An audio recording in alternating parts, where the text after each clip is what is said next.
प्राथमिक शाला दहीदा में आप सभी का हार्दिक स्वागत एवं अभिनंदन करते हैं।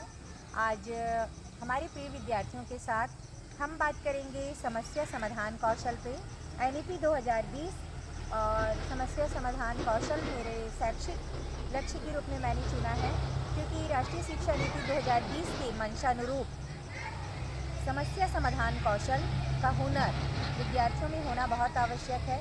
क्योंकि समस्या समाधान कौशल वो कौशल है जिसके अंतर्गत विद्यार्थी अपने स्थानीय, परिवेशीय, घरेलू या रोज़मर्रा की ज़िंदगी में कोई भी छोटी बड़ी आने वाली समस्याओं को चिन्हांकित करते हैं, समस्या को चिन्हांकन कर लेते हैं, उसके कारणों का पता लगाते हैं, उसके कारणों का डेटा इकट्ठा करते हैं।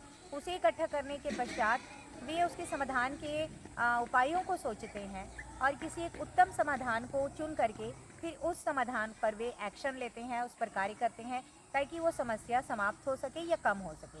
तो चलिए आइए हम देखते हैं आज समस्या समाधान कौशल शासकीय प्राथमिक शाला दहीदा में।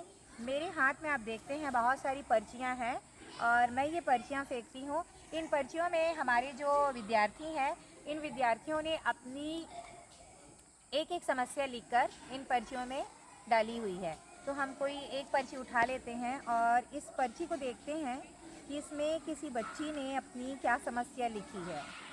बच्ची ने अपनी समस्या का चिन्हांकन किया है और उसने लिखा है कि मैं अंग्रेजी विषय में कमज़ोर हूँ, ये मेरी समस्या है। तो बच्ची की समस्या क्या है बेटा? मैं अंग्रेजी में कमजोर हूँ। बच्ची की समस्या ये है कि वो किस विषय में कमज़ोर है? अंग्रेजी विषय में कमज़ोर है। तो ठीक है, अगर वो बच्ची अंग्रेजी विषय में कमज़ोर है तो आप सबको ये सोचना है कि आखिर ऐसा क्या कारण है कि वो अंग्रेजी विषय में कमज़ोर है। हो सकता है कि पढ़ने का बिल्कुल भी मन नहीं। हो सकता है टीचर पढ़ाते होंगे तो ध्यान नहीं देते। हाँ, हो सकता है कि टीचर पढ़ाते हो तो वो ध्यान नहीं देती होगी। और हो सकता है कि कक्षा में जब टीचर पढ़ाते होंगे तो वो ध्यान नहीं देती है। हाँ, वो चीज़ तो ये बोली है। और हो सकता है कि इसे अंग्रेजी पढ़ने में बिल्कुल भी मन नहीं है। हाँ, थोड़ा ऊंची आवाज़ में बोलेंगे। हो सकता है कि उसे अंग्रेजी पढ़ने में बिल्कुल भी मन नहीं लगता होगा। हाँ, हो सकता है कि उसे अंग्रेजी पढ़ने में बिल्कुल भी मन नहीं लगता होगा। तो ऐसे बहुत सारे कारण जो हैं, आप लोगों ने सब कारणों का चिन्हांकन किया है। ये सब कारण हो सकते हैं। इस कारण से हो सकता है कि बच्ची को अंग्रेजी पढ़ने का मन नहीं और वो अंग्रेजी विषय में कमज़ोर है। तो ये तो थे उसके कारण। लेकिन अब हम ये जानने की कोशिश करेंगे कि अगर वो बच्ची अंग्रेजी विषय में कमज़ोर है तो हम उसको अंग्रेजी विषय में अच्छा बनाने के लिए ऐसे कौन कौन से समाधान हैं? कक्षा में टीचर पढ़ाते होंगे तो ध्यान देना चाहिए। हाँ, वेरी गुड। जब कक्षा में शिक्षक पढ़ा रहे हैं तो उस बच्ची को उस पर ध्यान देना और चाहिए। घर जाके ध्यान देकर पढ़ना चाहिए। Very good. और घर जाकर उसे पढ़ना चाहिए। हाँ, घर जाकर उसे पढ़ना चाहिए। और क्या कर सकती हो बच्ची? पढ़ाई में ज़्यादा ध्यान देना चाहिए।